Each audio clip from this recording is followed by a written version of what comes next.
Arfield, what a bully! Scott Arfield! He's been threatening that recently, and all the Burnley players run to the Darwin end. Oh, what a goal! What a goal from Robbie Blake! Burnley's first goal in the Premier League is something very, very special. Wade Elliott has that change of pace and he's got away from Montgomery into the path of McCann and the follow-up finds the net. What a strike from Wade Elliott! A bolt from the Claret and Blue. Oh goodness me! What a goal from Patterson! If that is to be the one that takes them to Wembley, you cannot argue with that. Pure quality.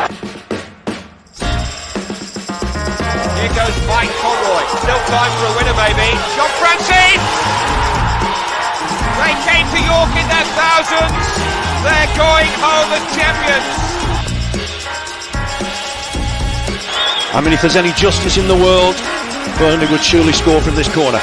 Swung right in there. Ball in there. Yeah! Michael Kennan! Oh, that's justice! That is justice at the Amex Stadium. Burnley are level and deserve to be.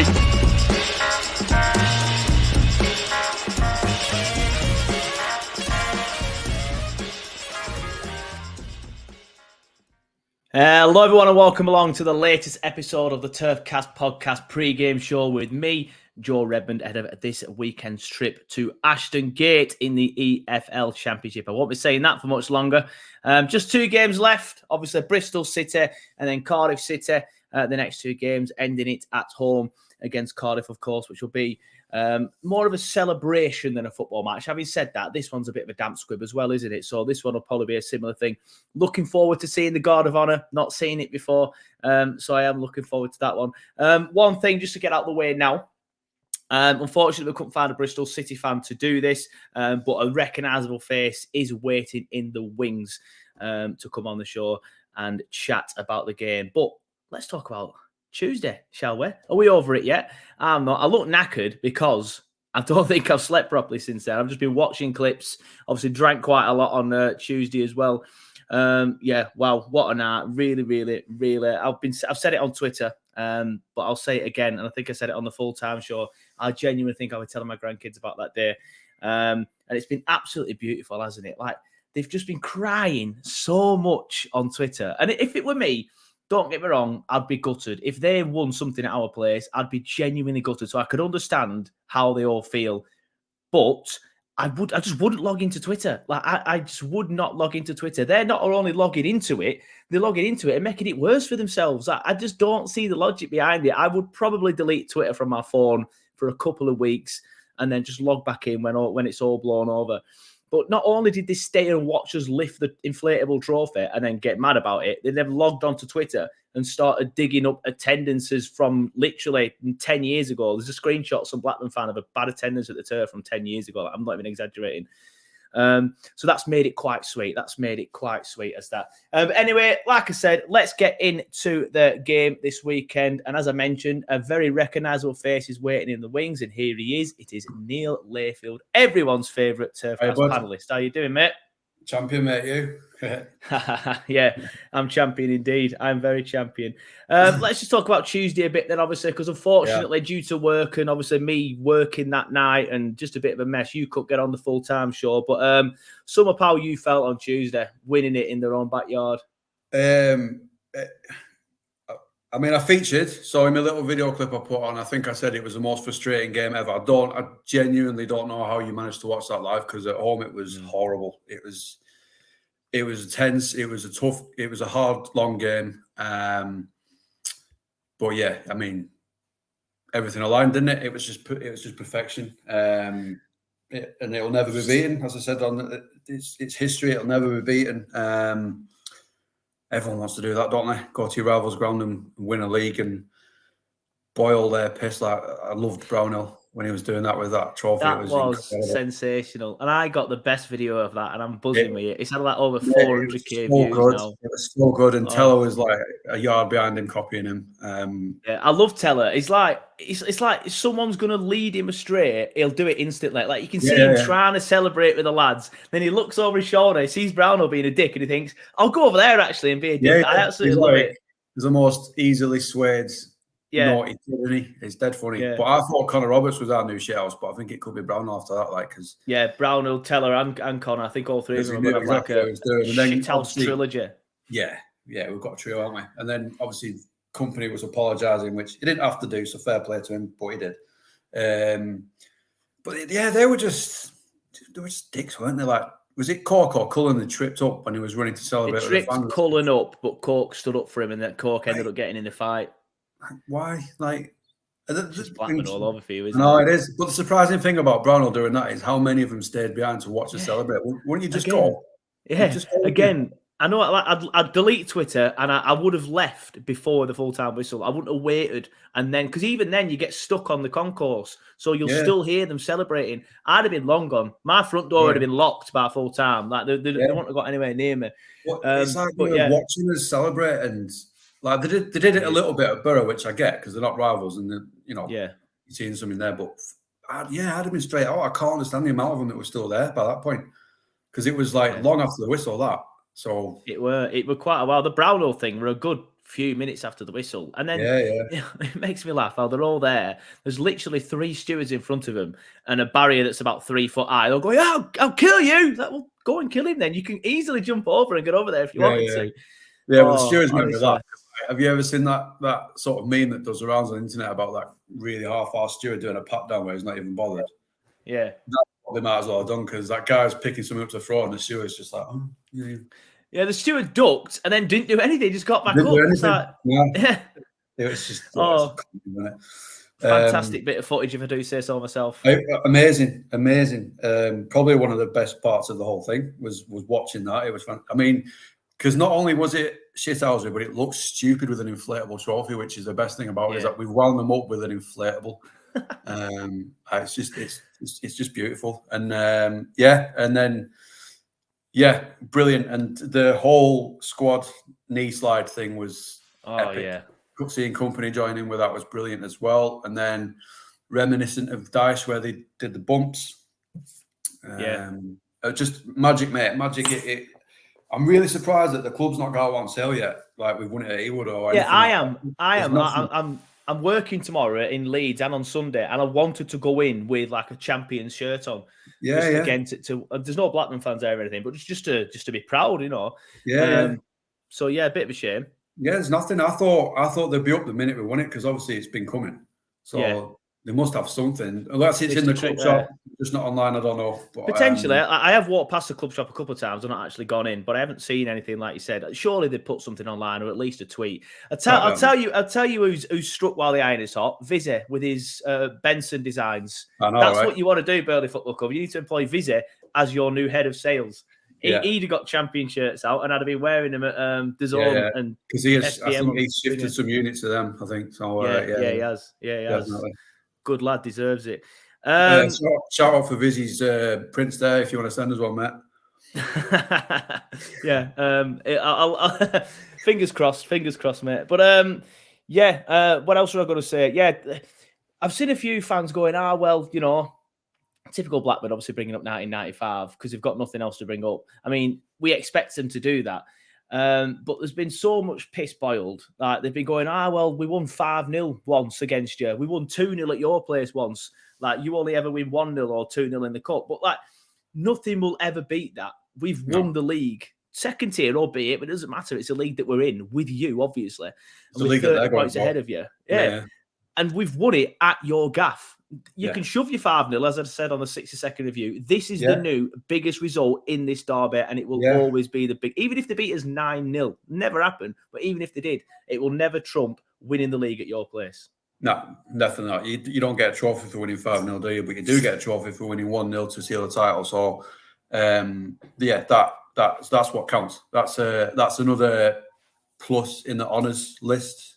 You don't get that. You don't get that for winning 5-0. So, definitely.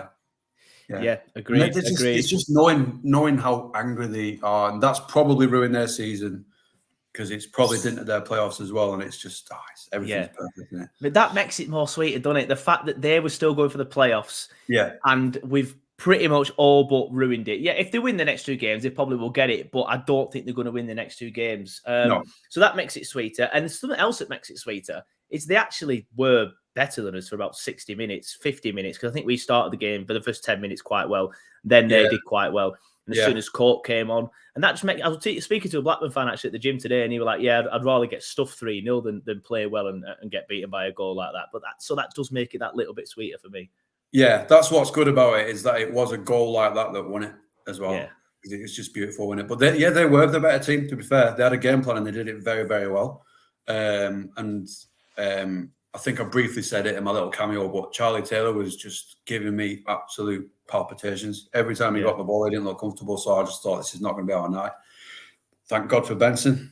Little magician, that fella. Little magician. Yeah, copy and paste Benson's goals. Yes. I do not care, though. I do not care. All the same, and they are beautiful.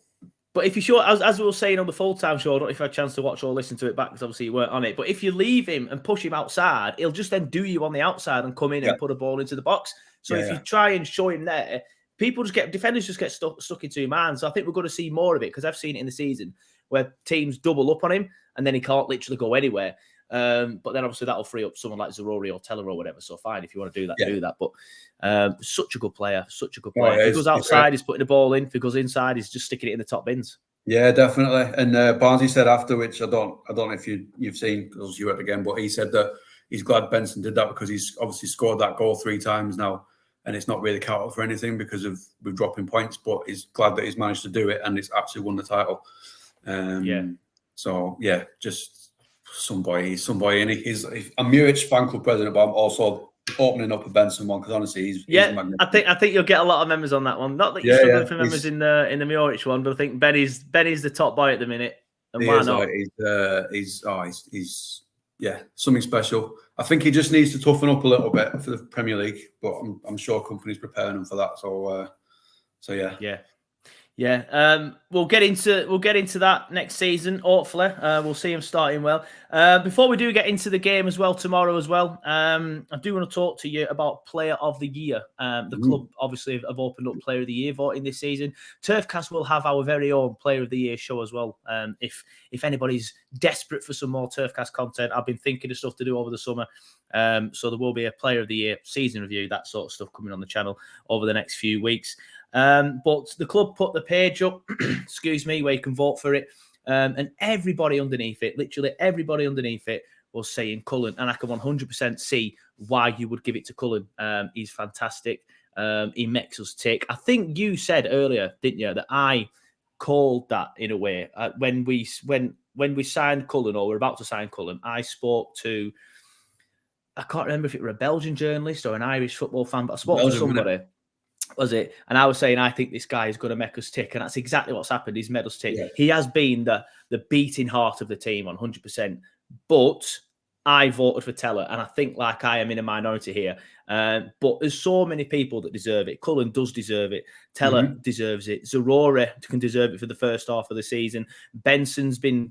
he's had spells where he's been injured, so that might be why he might not get it, but he's been fantastic. And I'm not forgetting Bayer. He's been fantastic as well. Connor Roberts in the second half of the season. It's such a difficult choice, isn't it? It is, but I think you've summed it up there when you've said such and such for half a season and second half. It's player of the season, isn't it? And the only people who've been consistently good for that whole time are Teller, Cullen and Bayer. So for me, it comes down to those 3. Obviously, Muric. I'm going to say that, aren't I? I voted for Cullen because I do think he is. I think it goes. We've said it millions of times. It goes unnoticed what he does in that team, but what he does is really important. And weirdly, though, I don't think he'll get it, despite other people saying, "I think Teller will get it," and again, he deserves it. But I think what people look for is goals and that stuff that gets you off your seat, which Cullen doesn't do. Which is not a negative on him. He doesn't do that sort of stuff because he's not that type of player, is he? Yeah, no, he's not that type of player. So I think the player of the season will go to Teller, but the player's player will get Cullen because I think they'll appreciate what he does. Yeah. But I think just because Teller's the one who's provided all the magic moments, well, pretty much all of them, I think he'll get it. But those three, Bayer or Beckenbauer, Cullen and Teller, you could argue either of them for me. Yeah, agreed. Why do you think he doesn't get the recognition he deserves? Is it because of the type of play? Yeah, it's a modern day Cork, isn't it? I know Cork's still playing, but it's basically Cork's been not got the recognition as he deserves for the last 5-6 years when he's been pretty much holding us together, and now it does seem to be Cullen. But I think the fans are starting to notice that role a lot more. Yeah. His sort of role, midfielders don't tend to get as much notice unless you're a playmaker like De Bruyne and that sort of thing. It tends to go to the attackers, and it's just the role he plays. It's not a glamorous role. It's a roll your sleeves up and getting dirty role, and that's not what spectators. I'm not slagging spectators off, but that's not what we watch football for. We watch it for spectacular goals and dribbling people and taking people on. That's what we watch it for. Yeah, and that's why I think it goes under the radar just how important Cullen is. Our screen fans here. Want to nip out and get our screen? But yeah, for me, I understand why people are voting Cullen, completely get it. And if anybody wants to vote Bayer as well, completely get it. But like I said, for me, I went for Teller, probably because, as you said, I'm a spectator and I just see goals. But he's got 19 goals, 5 assists. Yeah. I mean, that's what you want. That's what when you go on the match, you want to see goals, and he provides. Yeah, I mean, he's the type of player that gets you off your seat with his sheer pace. Exactly, and I do think we've missed him loads. I don't get me wrong, when Cullen's not in the side, I think we miss him as well. But I think we've missed him loads since his injury, and I think it just shows how important he is to us providing that outlet with that pace. And he's fast with the ball as well. He's not one of them players who's fast without it and can't do much with it. Like, he's got good feet. And it's mad that he's got 19 goals. I don't think he'd scored a professional goal before he came here, or he'd only scored a few anyway. He's come here, scored 19 goals. Yeah, but I remember Southampton fans saying, "Oh, he can't finish. He can't finish. He won't get many finishes." He can. He's a very good finisher. Brownhill's got a lot of stick recently, and I do think it's a little bit unjust. But just looking at his stats now, 6 goals, 10 assists. 10 assists for Josh Brownhill. I would admit that he's probably not been as good in the second half of the season as he was in the first half of the season. But he's been playing a bit deeper a lot of times, hasn't he? Whereas in the first half of the season, he was playing in that number 10 role.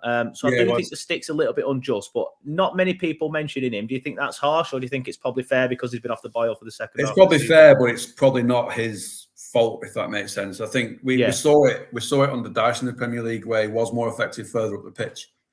And then Dyche dropped him back, and the same things happen now. I mean, he does a job, but it's not his strongest position. His strongest position is that number 10 role. And I think there was a period at the start of the season where he was probably our main sort of like assist giver, and he was like our key player for a little while playing in that number 10 role.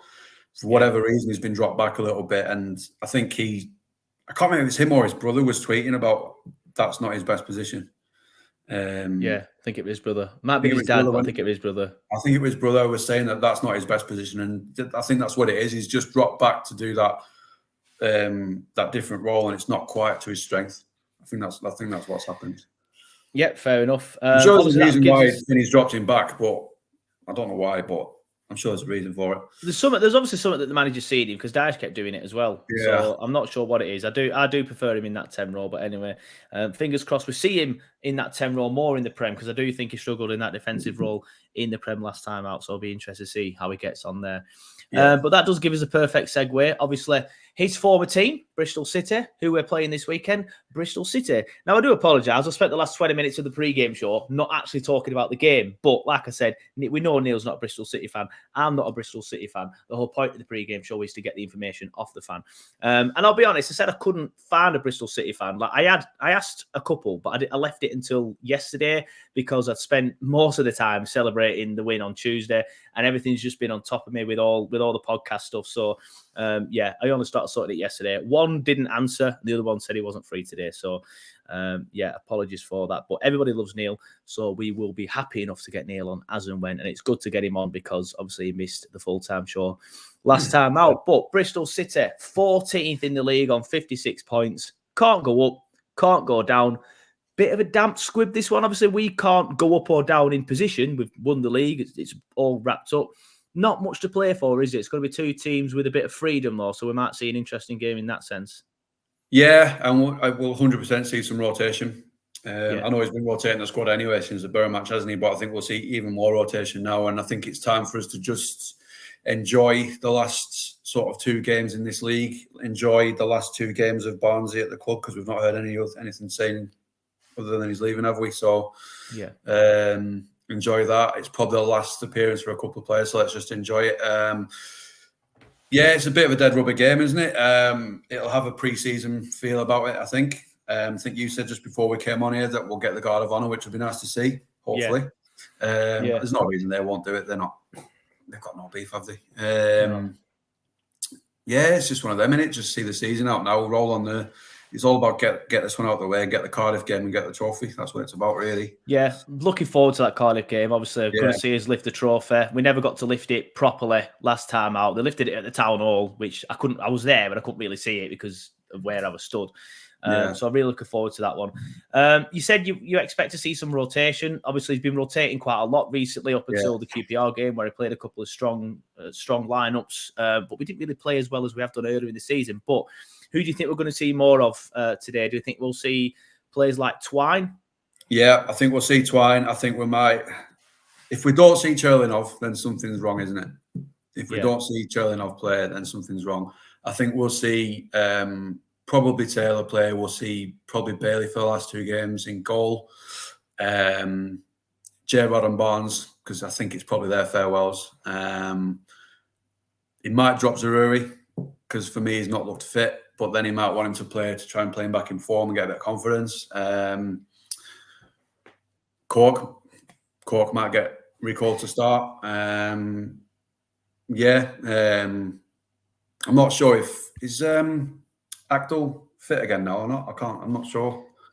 I'm not sure. I've not seen the press conferences yet, because I think the press conferences were yesterday, and I was still in Blackburn celebration mode, to be honest. So was Jay. If you've not seen it, Jay got asked if they've been celebrating, and he just laughed. Yeah, and he did. Yeah, he just laughed and then looked at press officer, I think, off camera. He'd say, like, "What can I say to this?" As long as you weren't on the balloons, then I think we'll be fine. So I think we'll see a rotation, but I think it'll very much be like our cup team. What you would call our cup team. The last 2 games. Interesting you mentioned Cork there, because I do think we were a lot better on Tuesday when Cork came on. Massive difference. He calmed everything down. He's just so good. Like, he should play more, despite being the age that he is, which I think is Vinny trying to rest him and make sure he doesn't get injured. I respect that. But I do think he should play more. There seems to be a lot of times where he doesn't play. So I'm hoping Cork plays. But yeah, it's interesting what you say about I nearly said Derby Soglu then. I forgot he existed. About Cherlinov. Yeah. Do you think he'll play then, or do you think it's something might be going on, like with an injury or something, or potentially off? Because potentially off, because there's been some shout rumours, hasn't there? Yeah, there has. Yeah, I think this is what we'll find out. If he doesn't play, then there's something going on, isn't there? Because he's not had a look in all year really, and it's 2 pointless. It's not pointless games, but 2 games that don't mean anything to either clubs that we're playing. If he's not getting a run in them, it's not looking good for him, is it? So, Yeah, well, we'll see. What we'll be interested to see him. I do want to see more of him. That's the thing. You can't make an opinion on him because we haven't seen enough. So we don't know if he's a good player or not because I haven't seen enough of him. Yeah, I'm expecting to. I know you mentioned Barnes and Jay. I'm expecting Foster to probably lead the line for the next 2 games. I think he'll try and get Foster embedded into the team more. Who has looked better recently? I know me and Sam and Dan from Turf Moorhouse had a debate on it on the full-time show. I think we'll see more of him in the next 2 games, because the games that don't mean much don't mean anything, if we're being honest. So it's nice to get Foster some minutes where there's no pressure, and hopefully a couple of goals, which will give him the confidence to go into next year, because there's a big step up for the likes of Foster and Twine, and I'm not 100% certain that either of them can do it yet. No, I'm not convinced about Twine. I think he probably needs another year in the Championship, because he came up from League One, didn't he? But he was League One Player of the Year, weren't he? But it's still a massive jump up to the top of the Championship where he's come. Foster, if out of those 2, Foster's probably more prepared for the Premier League, but I haven't seen enough to tell me that he can lead the line in the Premier League, to be honest. But it's probably just time. It's probably just time in games for him. It looks like he's got everything apart from the finish. apart from putting it in the net. His build-up play is good. His position's good. It's just putting it in that he's not doing.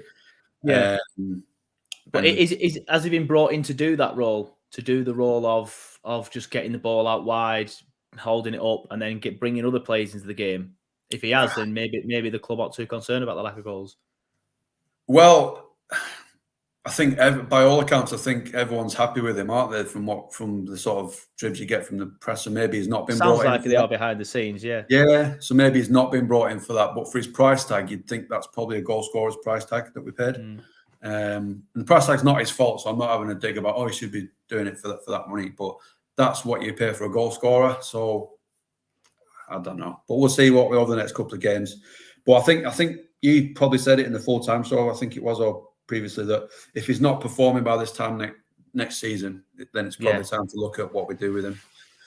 Yeah, fingers crossed. He obviously starts getting some goals and gets the fans. I do want him to do it. I do want him to do well.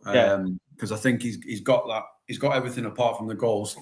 If anything, it's just for that face he did, that Blackburn fan who was calling him all the match. Yeah, I'd love to know what he said. He said something in South African, and all the South African fans were commenting on it, saying, "If you're South African, you know what he said at this moment." And obviously, nobody's actually told me what he said. I don't know what he said yet.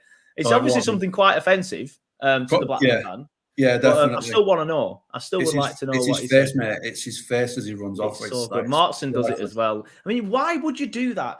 As a Blackburn fan, other than the fact that this particular fan is obviously a massive dickhead, like, why would you do it as they're about to win the league? You're clearly winding him up towards full time. Would literally he's obviously going to have the last laugh. And then number two, after he celebrates in your face, why would you then post it? Like, I've had clips before when I've been filming, like, up in Burnley, get a goal or something, and then we mess up and concede, and I'm just like, well, delete. No one's ever going to see that ever. I don't understand why people post these sort of things. I really don't. We'll do it for clicks, don't they? That's probably why I've only got 2,000 subs and not 70,000, because I just delete the stuff that would probably do well, but criticise as a club. The clicks, and to be fair, we're talking about it, so it's probably what he wants. But yeah, true. But I got the impression he was goading him the whole match. I thought that was like a montage of the whole match of him doing it, not just the last 10 minutes. But yeah, he was giving him grief. He was giving it towards the end, though, wasn't he? I think as well. But yeah, I did get that impression as well. But again, why post it? I know. Just weird, aren't they? Yeah.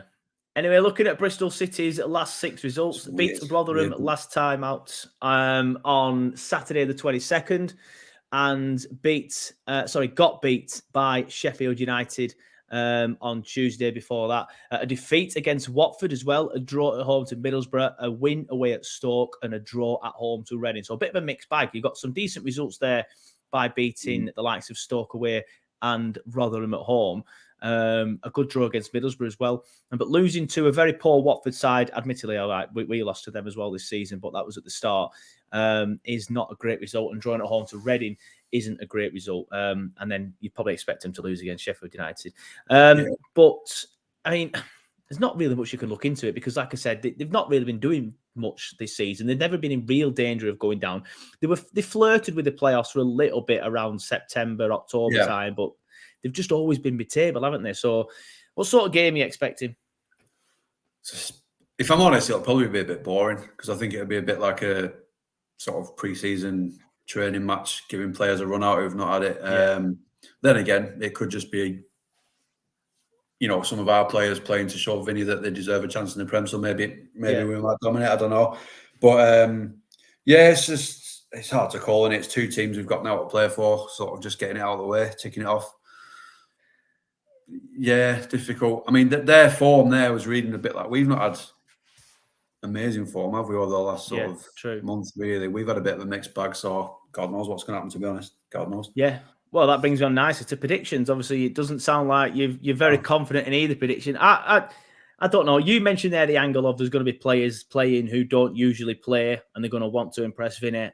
I think it is going to be that sort of game, but from the squads where we have had a mixed squad, that obviously Huddersfield were very disappointed with the one at Reading. We didn't play very well. We didn't play very well at Rotherham as well. Didn't play very well against QPR, obviously. That was the stronger squad. So I don't know.